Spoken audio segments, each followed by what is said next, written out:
Hello, and welcome to the Weshtern Philosophy Podcast. Two friends with oceans of notions discussing the unseen forces in our lives through the lens of music, mystery, and crack. In today's episode, we discuss the topic of ego. It's why we get choked up when we see acts of sacrifice and stuff, because it actually reminds us that we are all one. When a person goes, I'm going to sacrifice this body or part of it, or I'm going to do something sacrificial, we see that they are actually saying, I believe that we are all one. And I believe that's worth more than this individual expression of that.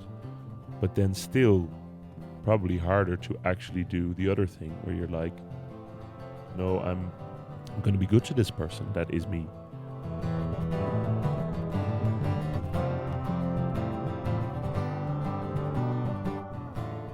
Good morning, Bart.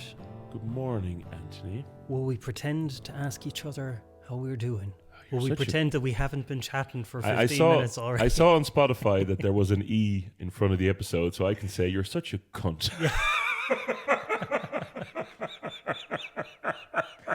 We have been marked explicit. Yeah, exactly. So this is fine.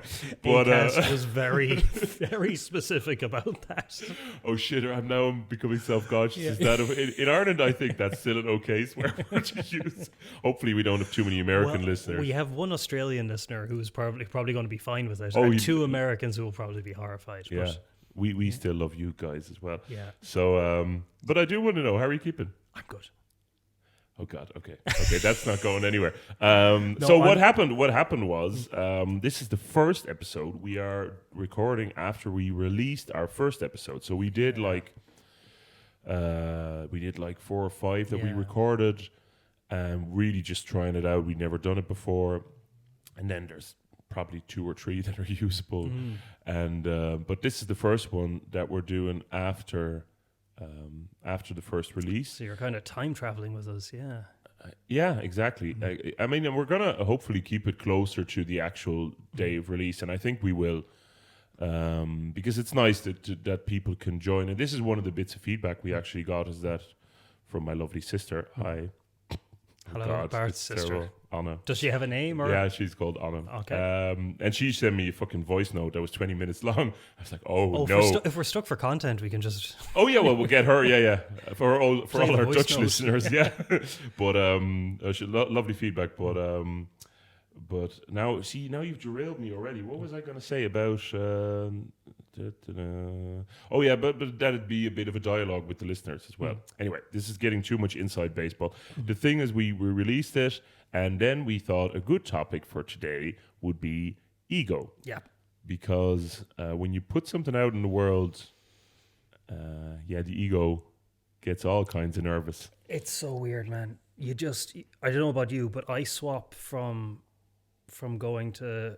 Do I have anything of value to say? Who am I to put myself and my buddy, but talking shite out there and asking like people to listen to it and sit down and take their time, and then who am I to do that? You know. Then you put it out and you just get sucked into the metrics, and you're like, why aren't more people listening? Why are that many people listening? You know. Yeah. And it's the ego coming from both sides, like being not enough and too much as well. Yeah, I was listening to a podcast with a brilliant podcast, Neil Brennan's Blocks podcast, and he had Bill Burr on, and he was just like, who I think has done a fair bit of work on himself recently, but he was just like, when I was younger, my ego was just the exact level of my last show.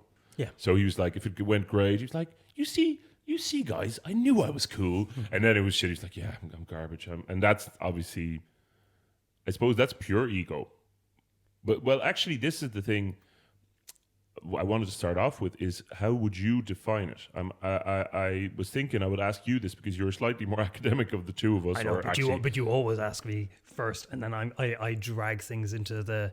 Yeah, but it isn't, because I was thinking, okay, let me go. So I was thinking about what I think it means, but actually I think I would find it very hard to get a clear definition. And that's why I think I'd like to ask you first. Okay, well, for me, it's kind of all the stuff that we build around our pure consciousness. So if we believe that we are an essence of consciousness, and then all the stuff, all the window dressing around that, all that makes, I suppose, makes the person Bart in my case. My habits, my personality. But then that doesn't feel like enough either, because we use it in very different ways as well. Like but for instance, playing music, when it's great, I'm actually really connected with people in a communal experience. Yeah. When it's shit, I'm usually thinking about what I am doing, what I am producing, what I am getting. Yeah. But see, this is so. I'm thinking you can probably do a little better than that. I want to keep talking about it though. Like, okay, and the reason I think it's interesting, because I think there is the academic definition of ego. And you can go, ego is X and Y, and it isn't A and B. Yeah. And then you're like, oh, okay, we'll talk about those things. But actually, I think ego is one of those terms like irony, where it's like dictionary definition and its common usage are actually quite different. You mean the Alanis Morissette version? The Alanis Morissette different version, where she listed a load of things that were not ironic. Yeah. The damage you have done to the English language. But ironically, she made a lot of money from it. Sure. But the funny thing about that is, like, even though she was using the word irony incorrectly in quotation marks, she was labeling a feeling that people needed a word for. Yeah, and responded to. And responded to, So I think there's something similar going on with ego there. So you said, first of all, you mentioned ego versus consciousness, or your true consciousness. So are you your ego? So I would think that I'm not, but that it's kind of the vessel that allows me to be in the world at this time and place. So is it like an intermediary between your true self and the outside world? Yeah, I suppose so. Okay. And it depends what you believe as well, but I do believe probably that when I die, hopefully in a long time, peacefully in my bed, surrounded by all my lovers, and my podcast family. listeners. Oh, my podcast listeners, exactly. I like that the part that will carry on, and I do actually believe that is the case, and I'm sure we'll go into that some other time, but that will not be like, oh, Bart is going on. But it's the thing that is part of the bigger consciousness, source or whatever it is. That part will go back to source, and or possibly not yet, and get another go, or something like that. Try again. Yeah, try harder. Try another million times. But it's hard to. You kind of don't want to do away with it either. Like, you don't want to go, oh, that's the part of me that we can disperse with. Because clearly, for this experience of being alive right now, that we can't. We're not fully. Yeah. So we're using, you've said true consciousness. Now, in terms of like the more, what I would call the conscious mind. So like the voice in your head. Yeah. Does that belong to your true essence, or does that belong to ego or something else? Yeah, we need to be careful that this doesn't get too abstract now. But I think the voice in my head quite often, belongs to mind. I would call it mind, I suppose, instead of ego. But right. That's kind of similar. Whereas the voice of my more true self, it's a different voice. They're both there. Yeah, that's usually the voice that's a bit lower and less nervous and just goes, we're going to do this now. Like, it was the voice that went when I was how old was I now, 22 or 21, and I just woke up and I was like, I'm moving to Ireland. And it wasn't like, oh, maybe, and who's thinking, and it was just like, we're going to Ireland and I'm gonna make it happen. And I went to the university, went to the international office, and went, hello, I'm going to Ireland. They were like, no, you're not. You can't. There's no way. And I'm like, oh, you wait. I'm just going to sit here for 8 hours until you let me go. And they did. But that's a whole... Did you actually do that? Yeah, okay. Yeah. That's a different story. No. I think that is the story. And I'm going to ask the question now. The you that demanded to go to Ireland. Yeah. Okay. The you that wanted to go to Ireland and the you that went to the office and demanded it. Yeah. Did ego play a role in those?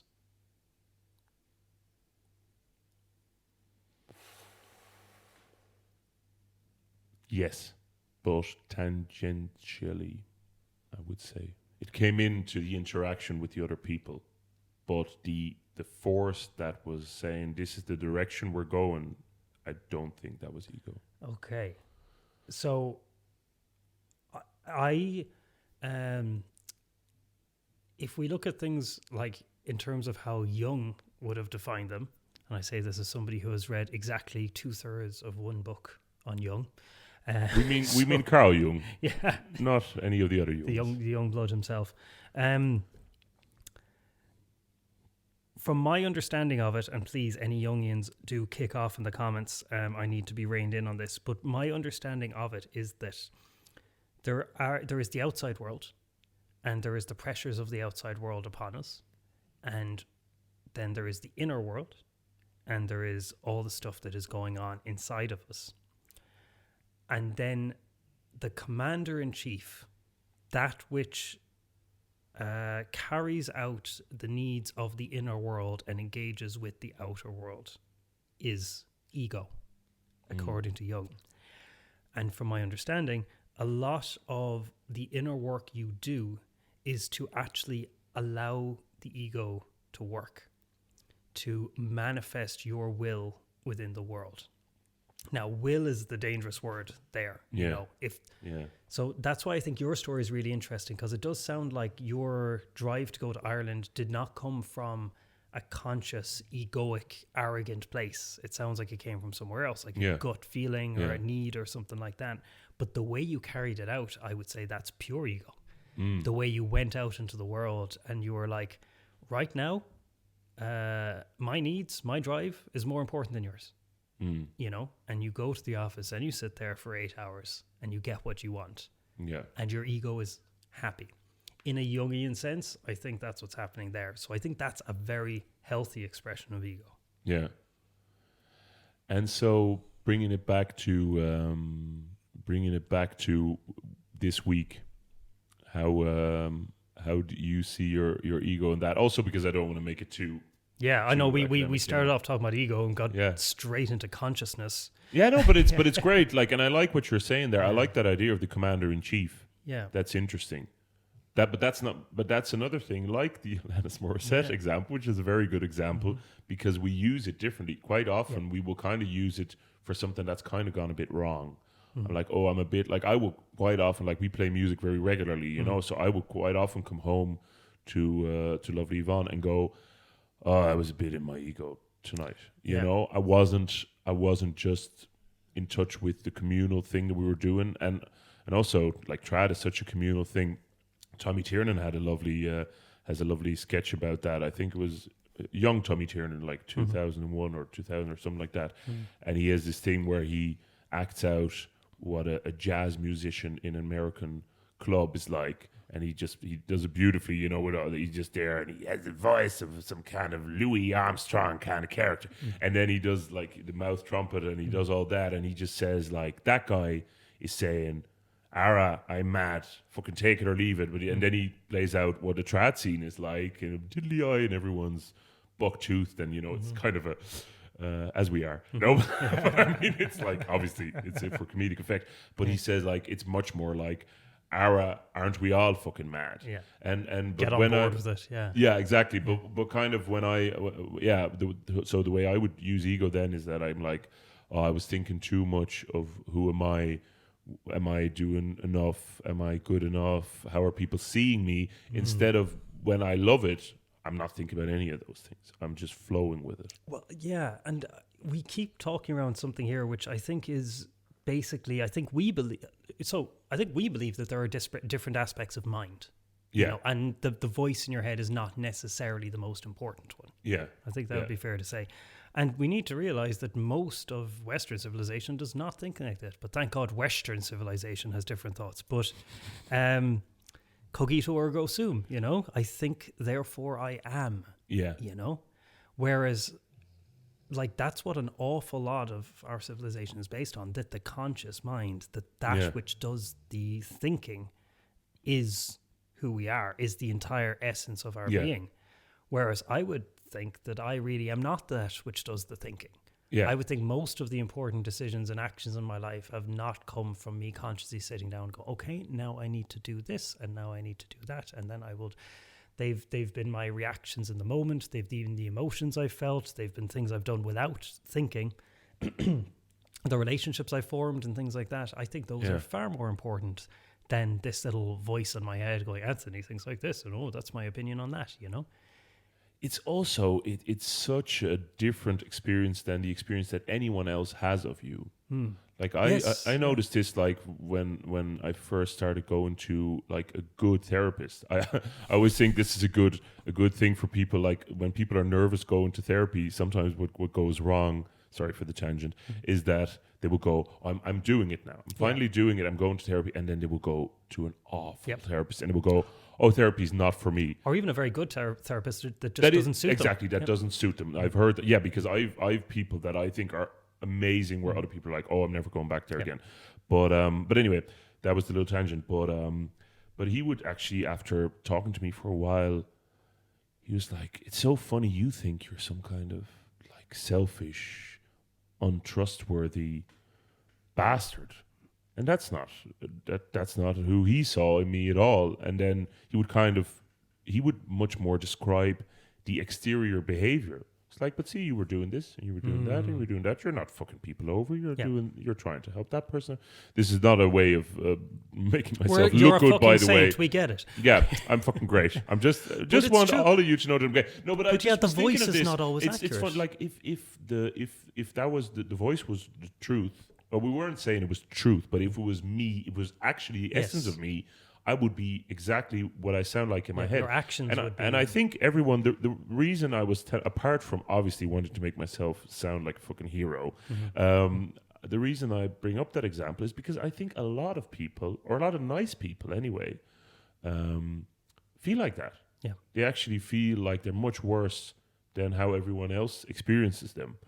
And then compare that to like when you have pure narcissists who what do they say, like it's the only illness where other people have the side effects or something, you know. It's like they probably don't feel like that. Well, at a very deep level they probably do, but anyway, I'm going all over the shop. But just because I made myself nervous about saying something nice about myself, see. You egomaniac. Yeah, exactly. But I do, so it is very different. It is. Yeah. It is, and absolutely is. And the fact that you feel bad about saying something nice about yourself is nuts. Yeah, it's nuts because you're a demonstrably nice man. Oh, it's rare that I get to make you this uncomfortable. It's good that we're not on this video. This is delicious. Now I know why you do it to me. He's in such trouble because another thing is I'm probably going to speech at his wedding sometime this year or next year, and I'm banking it all. I asked you too early, so now you have like a few months to like gather Every material. time you do stuff like this, I'm like, yeah, that's fine. Another extra minute of emotional talk for the Kerry man who loves that kind of stuff. But no, okay, but seriously now, because I am uncomfortable, I want to talk about what your experience was this week, not necessarily in detail, but what your emotional experience of it was. I'm going to work backwards, right? Of course you are. Because you want some coffee? No, I don't. I don't want anything from you. Coffee Foley? Yeah. Everyone quiet? Yeah, go on. I'm going to work backwards because, it's an exercise in vulnerability, and hopefully I hope to God this thing I'm going to say actually generates some good discussion. Otherwise it's just going to be painful for no reason. But I started listening to the next episode we're going to put out, and we've made this thing which I think works kind of well, and tell us if it doesn't, but like where we do a little bit of I suppose you call it a stinger at the start. Like in the start you play just a little 30 or 60 second clip. So today it's always we're going to talk about this in a clip from later in the episode, just to like get us into it, because we do start slow. Like that's because it is a long form conversational podcast. So anyway, those little stingers, as we call them, are quite so nice. People can get an idea of what the episode is actually going to be like, rather than just the start. Yeah. So I was skipping ahead, and I wasn't skipping ahead. I listened to the whole thing, and I took notes, and I looked back at the notes, and I was like, there are about 9 places where I'm like, oh, Bart said something cool here. Bart said this is very good. Da, da, da, da, da. And I think there was like one or maybe one which was me, or one which was the both of us. And I immediately, when listening to the episode like that, got so in my head about it. And I was like, Bart is saying so much more interesting stuff than me. Like, why am I even talking on this thing? You know? And it was really mad because I'd never gotten that before, because we listened back to the episodes, obviously, to you know. And I've been like, that's a nice chat between friends. But when I was actually looking at it with this, like, I need to find the nuggets of gold in this thing. I need to find 30 seconds that will grab people's attention. I'm like, I'm contributing nothing. Wow. Yeah. That is very nice that you're being that vulnerable about so that. keep it up, Bart, because I've got nothing to say. So it's kind of pressure's on you. I'm glad you said that, because now I can finally just say this is going to be the Bart. No, I'm joking. No, but I mean, but isn't it? Well, there's so much to that, because isn't it partially that I find it impossible to hear if I'm contributing anything of value myself. So I think probably you can only hear it in me and you can't hear it in yourself. Perhaps. Because when I listen to the podcast, that's not what I hear at all. Yeah. You know, so it's, and then there's also different character that, oh man, yeah, even a little thing like this, you could talk so much about it, because then it's also just the different ways of communicating. Like, I think communicating, I mean, I think I just shout weird things more, and then that maybe that's handy for a small bit, whereas you are actually so much better at going in depth. But okay, I don't want to talk about, because it's not so necessarily about the content, it's about the feeding. Yeah, we're now getting into like our editing process. Yeah, exactly. No, sorry, because this you is actually a brought about a podcast. You actually brought a beautifully vulnerable thing up, so I want to honor that. But it's I was just thinking about that. But isn't that probably just it, that it's too hard to give yourself the flowers? Yeah, and this is why, you know, we all have an ego. Like, we all have an ego, and I don't think it's a bad thing. Yeah. But I've been thinking about it, and I definitely think that, like, my ego is more like nerves about putting stuff out and having to, like, grit my teeth and do it anyway. Yeah. And I think in this common parlance definition of ego, I wonder, is when we say ego, do we mean more notions and pretentiousness? That's what we usually mean. Yeah. Like, I think it's not the act. It's not the fact that somebody has something they want to do and they do it. I think in this, like, common conversational way, it means, like, how they did it. Like, if you say if you could say somebody's very driven, and that's a compliment, but you say somebody's an egomaniac, and that isn't. Yeah. And you could say it about the same person. You say about Steve Jobs, or what your man's elongated muskrat, or whoever, you know, like, they have very strong egos, but it depends on, like, whether you agree with what they're doing or not, whether they're an egomaniac. And, like, we have it. Then I realized we have it in the tagline for the podcast, Oceans of Notions. We're hanging a lantern on it straight away. We're like, you know, we acknowledge that we don't necessarily have any credentials to talk about this stuff. And we're trying not to be pretentious. Yeah. I think it's funny as well that notions is like specifically Hiberno English, so Irish English word for this kind of thing.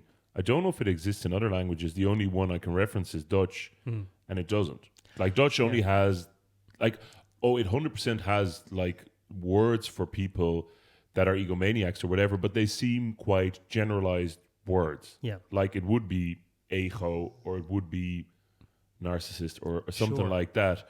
I think notions is such a funny one, because it feels to me like a really low bar.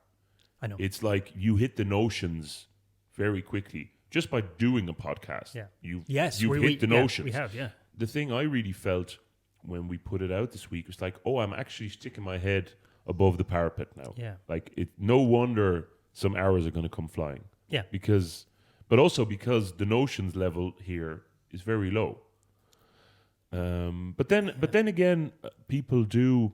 It does get offset by, can you listen to people as well? Mm-hmm. Like, then people will go, maybe you do have some notions, but also you are also interested in other people. That kind of offsets it a bit then as well. And that kind of offsets maybe that definition of ego too, because you've mentioned that, like, part of ego for you within a musical context is, like, when you're about yourself instead of the collective. Yeah. That's part of your definition. I think that's That's part of it. I think I'll jump in here just because Go on. because I was thinking about the word notions and our tagline "Oceans of Notions." I was like wondering what people in different countries would read into that, and I was like, for an American person, like a notion is like a bit of maybe a half-baked idea, you know? Oh, yeah. Which also kind of works, Yeah. but it's not how we mean it. Like, how would you define? Oh, that's notions? so funny because that would work perfectly. Yeah, Just yeah. like, oh, we've loads of half-baked ideas, but it's like, but we mean it like, kind of, as well, like you say, hang a lantern on it. It's nearly like a get-out-of-jail-free card for going, oh, look, we are aware that we are doing something that might be perceived as, well, being a little egotistical, I suppose. Egotistical, highfalutin, pretentious, you know?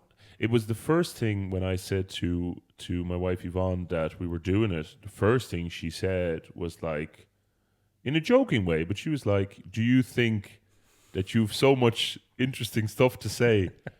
But then straight after, she came back and she was like, "You know what? Actually, that has much more to do with me than with you." Interesting. That's fair play. So she is a psychotherapist. So, but I mean, and she's not wrong either. Like, Yeah.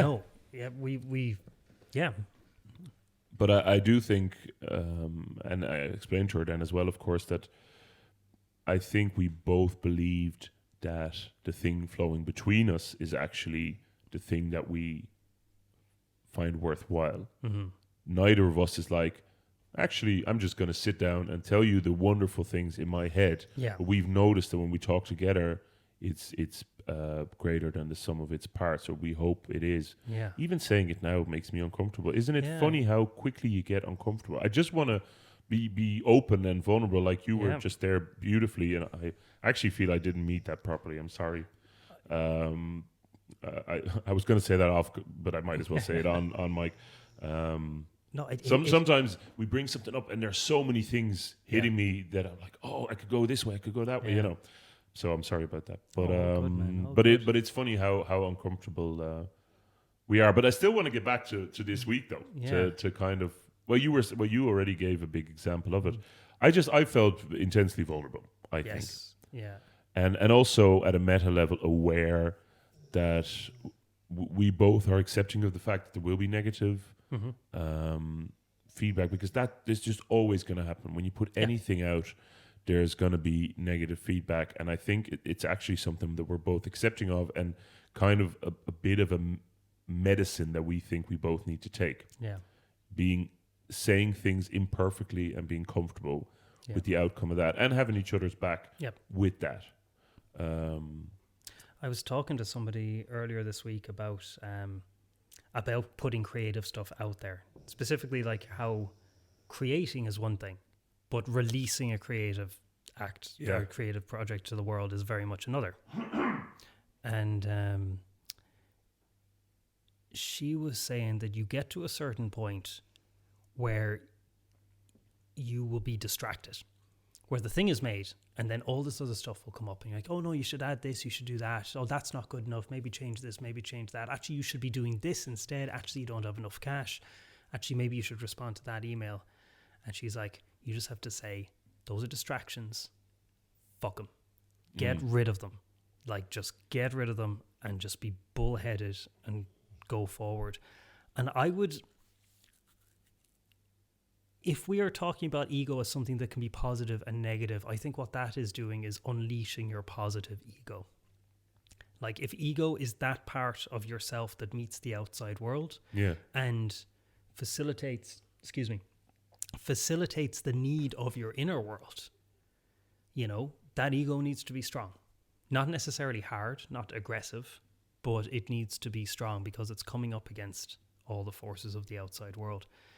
And I think, as highfalutin and notiony as this podcast is, I think both of us, although maybe it doesn't come across, but like both of us probably struggle more with actually saying stuff and putting it out there rather than, like you said, just being like, I'm a genius, I have so many interesting things to say, everybody worship at my feet kind of thing. Oh, you mean, okay, yeah. Now I hear what you're saying now. I think that's true. And Nothing. I was just listening. If that's good or bad for my ego. If this didn't get cut, then he's had a lazy day editing. No. I'm editing, and that's staying in. That might even be the stinger, Bart. Actually, one of the funny things with podcasting, I was talking to Yvonne about this last night, is that you have to listen a little less than you normally would. Like, you definitely really want to listen. Yeah. But normally when we're in a cafe or a fucking whatever, and you're telling the story, I'm really sort of trying to really listen and not being thinking about what I'm going to say. Yeah. But then with the podcast, that's a lot of dead air if you're doing that. So you kind of have to go into a space where you're like, I'm really listening, but also is there something I want to say about this? Yeah. But yeah. Oh man, that's hilarious. Just completely gone. But I mean, I want to say as well, actually, because we're all worried about it and whatever, everyone's been super kind. Thanks a lot, guys. It's brilliant. Everyone's been really lovely and the feedback's been great. So thanks a million. And it'd actually be nice as well to get more of a dialogue going with people as well about some of the topics that we're talking about. And I'd kind of like to sometimes bring in some stuff that people have sent or said. Yeah, absolutely. And this is the kind of collective thing as well, because like it isn't just the two of us, there's a reason the first episode was about place, because like we're very, very grateful for the wonderful community we have around here, and there's a lot of amazing, intelligent people doing incredible things around here. So if anyone has any ideas or comments or anything. And the communal thing is quite strong here in the west of Ireland, I think. Like I really noticed, like we always come back to the music, but one of the things I really noticed is that in the Netherlands, musicians are like, if you are a professional or paid musician, you're going to have done loads of groundwork, and then you're going to have to be able to sell out, starting with a 200-seater venue. That's kind of starting level, and then if that goes well, you'll go to bigger venues. But that kind of means that it's very professionalized. So it feels like a very long way away. I know a lot of lovely singers and people. Yeah, and I do know a fair few of them who are actually making it in that way. But you don't have, like, here, when I first came here, I was like, Clare has so many amazing musicians. Yeah. They really don't need me. But what I hadn't banked on was that actually, because the communal thing is very strong here, people actually are like, oh yeah, there's heaps of musicians here, and we like hearing new voices. Yeah. And we're actually going to lift you up and support you. It's actually going to be the other way. It's going to be an opposite. And I'm so, like, I'm forever grateful for that. And it's an amazing thing, if you don't come from that, to go like, wow. And to have people like, one of the biggest ones for me that I never stopped talking about was John Spillane, like someone I love his music, love listening to him. And for him just to go, oh no, you should be doing this. I like what you're doing. I'm like, but you're amazing. And it's not like he's saying, oh yeah, you're amazing as well, but it's like, no, just go for it. Yeah. It's nice to go for it. People, I often think of John, because you're not the only person that has a story like this about John Spillane. Like, you studied in Cork, music in Cork, so you must have. I never came across him, but I know a lot of people that know him, and a lot of people that respect him hugely. He's given a lot of young musicians a start, with either support slots or giving them advice or shout outs or, Yeah. And I often kind of, in my head, I used to label him as a bit of like a reverse egotist or egoist, as in like very, very interested in other people and the wonderfulness of other people. And just seeing that and just being like, let's lift that up, Yeah, 100%. I have a weird story actually that I haven't talked to you about. I think.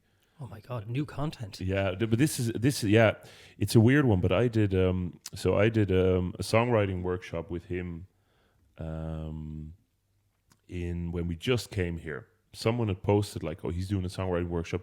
And well, this is another thing when you were talking about the voices, I just got a gut thing of like, yes, that's where I need to be there. 100% I need to be there. And I went there and it was brilliant. He's so good at running those workshops, because what he kind of does is he sets the bar of the workshop at, we are all going to be incredibly supportive. So even if there is someone who is super nervous and can only, like, he will go like, write down a few ideas, write down a few sentences that hit you in a nice way. And even if there's someone who's just like, oh no,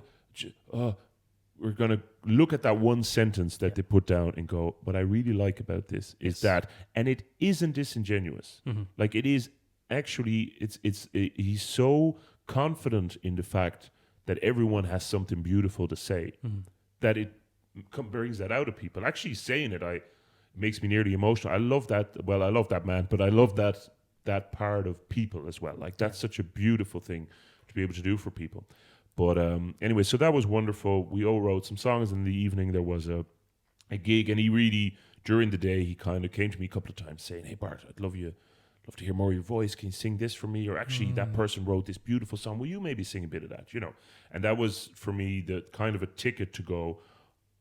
And that's another ego thing. Then actually to go, oh, I can tell that negative voice in my head to be quiet for a bit. Because this man has said that I'm actually allowed to do this, right? And I can actually kind of say to myself, no, maybe it is worth it. And then a wonderful woman who was at that, I think it was Deirdre de Valley, who's a wonderful poet and songwriter herself. She wrote a beautiful song about the hospital where her mother was staying when she had TB, I think. But it was a beautiful, beautiful song. I'll have to ask her about that. But she actually recorded when he was saying some of this to me. So I just put that in my email folder, like, for whenever I'm feeling absolute dog shit about my musical ability, you can hear one of your heroes say something nice to you. But then the funny thing was he did, then the COVID came, and he did another one online, which was brilliant as well. But I found it slightly tougher going because just being I work on screens a lot anyway, but we still got a lot out of it. But there was this weird thing, and this is the weird story, and I don't know if this is true, but I had posted, I was trying to learn some trad tunes on the guitar because usually I'm only backing, and I trying to learn a bit of fingerstyle, and I was playing Inisheer, da da da da da da da da dum. Da, da, da, dum. And we were living in Doolin at that time, looking out over the Aran Islands. So I put like a little video on Facebook, like saying, "Oh, I'm practicing Inisheer while looking at Inisheer," which I thought was just lovely, And we had beautiful weather as well for that first COVID period. And then shortly after, there was the songwriting workshop online. And he was just talking about, insecurities you might have with songwriting and whatever. And he just suddenly said, like, even just learning, like, a simple, like, a trad song, it's such an amazing thing. Like, if you can play a song like Inisheer, it's just brilliant. And there was silence. And it was nearly as if, now, this might be completely in my head, but actually it doesn't matter if it's true or not. Like, my estimation of the man and his kindness is that he might have thrown that out to me, but even if he didn't, I didn't do anything. Even though there was clearly a space for me to go, oh, that's funny, I actually know that. Yeah. But the ego just goes, oh, well, yeah, but why should everyone have to, So that's a funny one. Yeah. Okay, here's a question. If we define the ego as that which expresses the inner world to the outer world, and in that moment, let's say your ego was blocked there, right? Yeah. What blocked it? The inner world or the outer world? Inner world. Okay. But was it blocked because you feel... Okay, so two examples. One is like, I'm not good enough, so why would I express that? So that's something from your inner world blocking your ego expression. Or option two is like, these people aren't interested in this. There's much better musicians out there. I suppose that could still be the inner world, but you're thinking about the response of the outer world. Or if I do this, these people will think I'm, I'm pretentious or I'm not good. You're worried about the response of the outer world there. I think if the ego exists on the cusp between the inner and the outer, then... It's very interesting because even when I said inner world, I could see you kind of go, oh, I thought you were going to say outer world because it is... But it's always at that... Because it's an lock. What is that in English? I don't know. The thing where the rubber hits the road or where it meets each other because in that What's moment... What's the Dutch? Snijvlak. I like that. The piece where the thing is cut. Right. I suppose. I love that.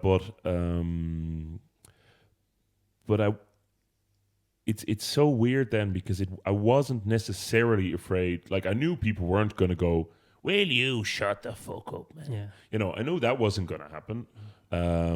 So it's just kind of like, oh, I don't know if putting myself forward in this moment. Yeah, probably the main feeling was like, that'll make me seem like I'm so desperate for people to acknowledge me while we're doing a communal thing. Like, the thing with all of this is that I know that, like you expressed beautifully, is that expressing that, it can only be good. You know, obviously not like, oh, make it all about me all the time, but actually, if you have a good balance of where you're focusing on other people as well, it can only be good to do the things that you're doing. Actually, having kids has really brought this home to me, because so many of the behaviors we have just get passed down nearly straight to them. I could even see it, like, I don't want to talk about them too much because they're private citizens, but like with my son, that I fixed something in therapy, and I could just see the change in him.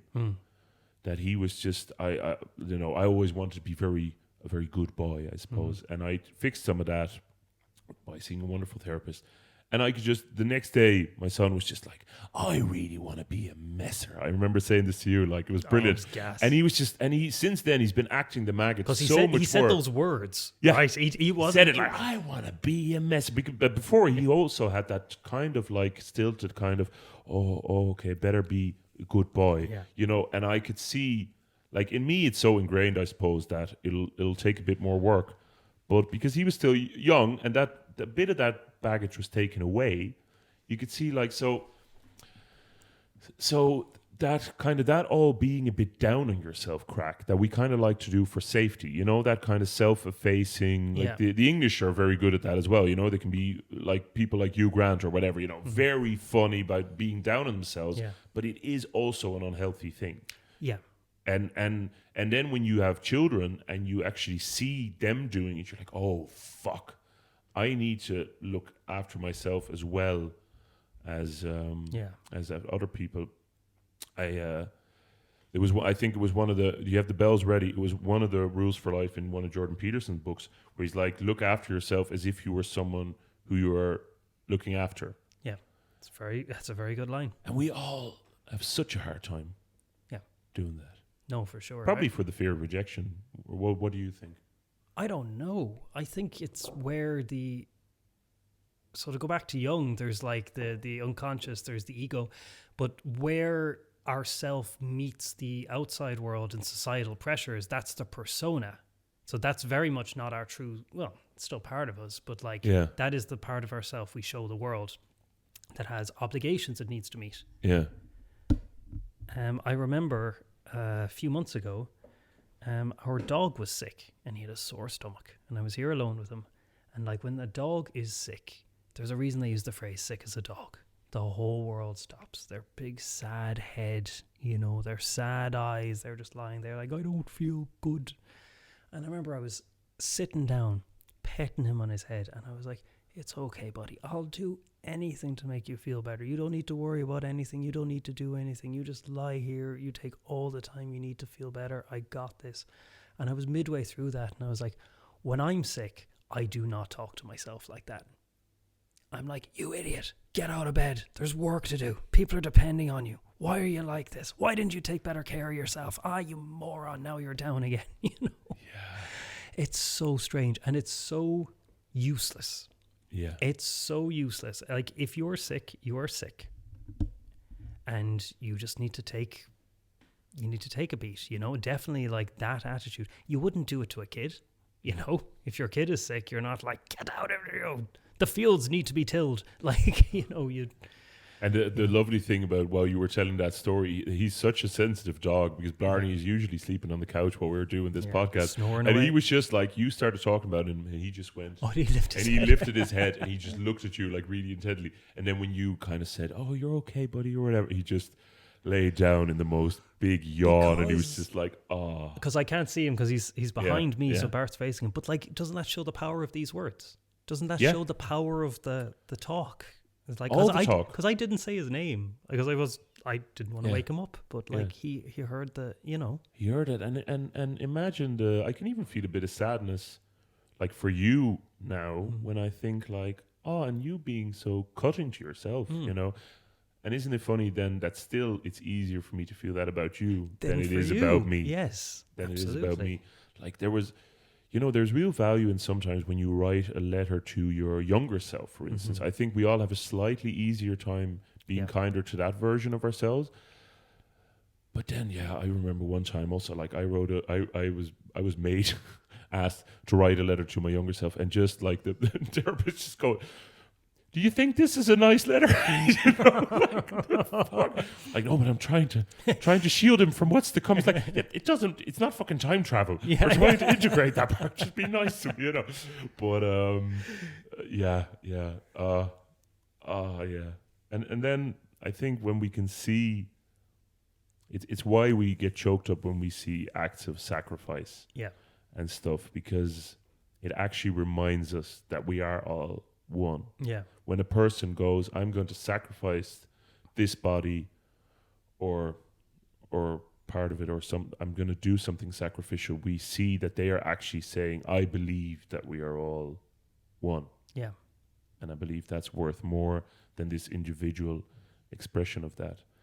But then still probably harder to actually do the other thing where you're like, no, I'm going to be good to this person. That is me. Yeah. I know there's a Terry Pratchett quote where it's like, it's easy to die for a cause, it's harder to live for it sometimes. Yeah. You know? And going back to ego, I think there is, and sacrifice, but I think, you know, there is the Eastern concept of ego dissolution. Yeah. You know, where the goal with enlightenment and meditation and Taoism is like the dissolution of, I guess, the conscious mind. But I don't know if the conscious mind necessarily is ego. And I think this might be one of those things where the same term means different things to different people. And maybe that's where some of the idea, the Eastern influence, maybe that's where some of the idea of the ego is something that needs to be defeated or suppressed or dissolved comes from. But it just creates tension. Well, it's there for a reason, you know. I was reading a Sufi text because I'm very well educated and intellectual, Bart. I don't know if people know this about me. Clearly, I only listen to audiobooks, guys, so I'm relatable. A friend of mine who's had a lot of struggles in his life gave me this book, I would say about 6 years ago, and I haven't. Every time I've picked it up since, I've just been like, not now. And I just picked it up a few weeks ago, and I'm like, now. It's very strange. But anyway, there's a lot of interesting things about Sufism. But I'm going to talk about this thing they call the commanding self, okay? The commanding self is a loud dishwasher. So if... I don't know. You were joking. Is that your dishwasher? No, it's a next door's washing machine, I think. It sounds like a fucking helicopter. I know, yeah. Well, we also get helicopters, so you might summon one of those now. Yeah, that's true. It's all going to happen. Okay, but sorry, carry on. But anyway, God, that is loud. That is loud. Okay, I'm going to forge ahead. The commanding self is, look, you could call it your lower self. It's your base desires. Yeah. It's your ego in the negative sense. It's the part of you that wants money and prestige and prideful and status and all this stuff. And this book, and I should say that Sufism, like, it has no like set tenets. The idea is that like it's personalized to people, to a person at a particular time. So what was appropriate 200 years ago might not be appropriate now. But one of the tenets in this book, it's like, if you start down towards the path of becoming a higher self or enlightened or something like that, that can actually feed the commanding self, right? Because you're like, now I'm super superior. I'm like, look at me. I'm putting in all this work to become. So their advice is, don't do that. If your commanding self is really strong, send it to work. Go start a company. Make a load of money. They're like, do it. Like, why fight it? Let your commanding self go off and do that. And while it's doing that, read a few texts. Maybe think about things sometimes. Maybe go to a few meetings and just leave that simmer away in the background. But if the commanding self really wants to take the reins, leave him off. And that's better than feeding him with this idea of spiritual enlightenment. 100%. But that is the thing I come up against every time when you're trying to grow spiritually or... It's funny as well. I'm thinking about the fact I was listening to someone say this, that Like you said about ego, that sometimes we think that to have spiritual growth, it shouldn't be, it should be devoid of ego or something. But actually, this person was saying like, well, you also need to have a healthy ego. It's like you need a healthy ego, and then there's the consciousness part. You can't even separate them out like that. But every time I'm trying to develop in some way, it always comes back to acceptance. But it's so funny that we're so ingrained in that polarized thinking that it's like, no, stop that. Stop doing that. And it doesn't work. We know it doesn't work. Like even with the smallest things, like if I'm eating too many cookies and you go like, no, you can't have cookies, white knuckling it, it's never going to last. No. It's like then Eckhart Tolle says like, you just have to, what you can do is kind of sit with that for a moment. Just go, we're going to have the cookies, but let's sit for a minute and look at the little gremlin that really wants those cookies. Yeah. And actually that does alleviate it then over time. Because you're looking at the thing that makes you want the cookie. You're not looking at the want of the and not cookie. going, shut up, but actually go, oh, okay, hi, you're there. Hi, how's it going? Yeah. Is there something else I can do for you? Maybe. But geez, man, ego, you could talk about it all day because there's so many different aspects. One more aspect from the Jungian tradition, and again, if I am understanding this correctly, Jesus. But anyway, I think one of the ideas is if ego, we have our inner world, and ego interacts with the outer world in order to fulfill the needs of the inner world. Yeah. Or to fulfill self-actualization or individuation or whatever it is to become a fully formed person. Ego is the commander-in-chief. Like, I think there is this concept that, like, one of the reasons you do inner work to tackle neuroses, as you would call them, is to do house cleaning. And the eventual goal, whether you get there or not, is that your ego is completely free to act. That nothing inside is blocking it. That there is kind of no separation between inner world and ego, and that everything you are doing is done for, and I'm putting now these are my words, but like for the state of a higher self, not because of not because of like feeling insecurities or anything like that, or trying to prove anyone right or wrong. Like all that's been taken care of, and now you're a creature of pure action, pure ego. Oh, that's a nice way of looking at it. It's all about integration. It puts me in mind, like it's not exactly the same, but it kind of puts me in mind of that. What is the Mark Twain quote with like a man who only speaks the truth never has to remember what he said or something? It's something like that. Right. And I think that that's something that I've started to be... well, then I wanted to say stricter, but then it sounds punishing again. But I mean, like something that I've tried to integrate more is actually telling very few white lies. Because we're all kind of like, you shouldn't lie. You shouldn't fuck someone over or keep something really big secret. But we're all kind of okay with white lies, with social interactions and stuff. But the freedom when you start, like, I don't know that you could avoid them wholly. And I also believe that if I would say here now that I could, that life would come with a very big club and go, here's a situation for you. Have a look at that, will you? Yeah. But I have noticed that even in those situations when someone is asking me something to which a truthful answer would be unkind or painful, what are those three rules? It's like, is it kind? Is it true? Is it necessary? I think. Where does that come from? I'm not sure. I've heard it though. You read all the books. I haven't. I've read that one a long time ago and I forgot it. Okay. No, but anyway, I'm trying to kind of use that. Yeah. And it really is awful handy. Yeah. It I know it's not exactly the same as what you were saying, but I was kind of it has that same feel to it of when it's all integrated, you can be the same everywhere. You don't have to have these little compartmentalized parts in you that aren't allowed in, or that, because it's like, I try to speak the truth everywhere. So then it makes integration easier. I feel I didn't make clear why that was connected. But it reminds me of like the Taoist sages or something, where it's just like whatever they do is the right action because they're just so in harmony with the way the world works.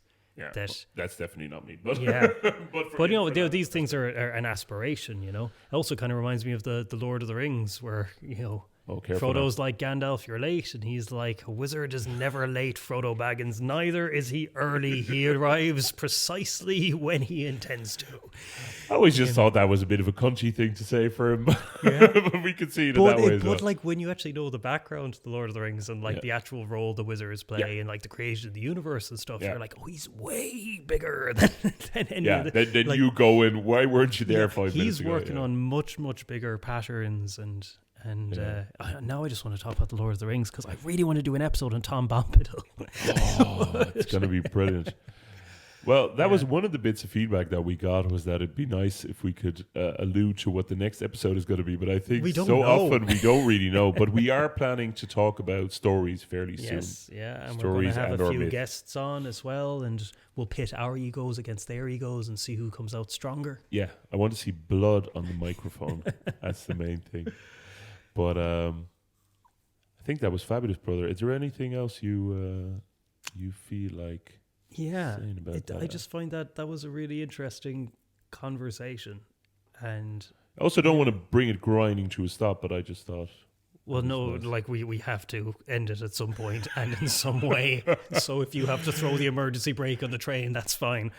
But it's so dangerous because both our lovely partners are going to be abroad next week, and God only knows what will happen. 7-hour-long episode incoming. 4 or 5 hours of which will be conducted over PlayStation. Yeah, or we will just be setting up a stream of our playing games. Yeah, but we should get into Twitch streaming. I think that's pretty. Yeah, that's probably pretty. And then talking about philosophy while shooting aliens or whatever we're doing. Yeah, anything to avoid the notions label. But thank you for that, Bart. I don't know where we landed on that. But it feels like within 56 minutes we have not fully solved the issue of ego. I'd say there will be an ego too at some point. But no, thanks, brother, and thanks everyone for listening. Yeah, you're all very good. This has been Weshtern Philosophy and our rambling exploration of ego. Follow us on the socials at Weshtern Philosophy Pod. If you want to support the podcast, you can buy us a coffee via the link in the episode description below. We'll be back next week with a particularly interesting topic and a very special guest. Shlán.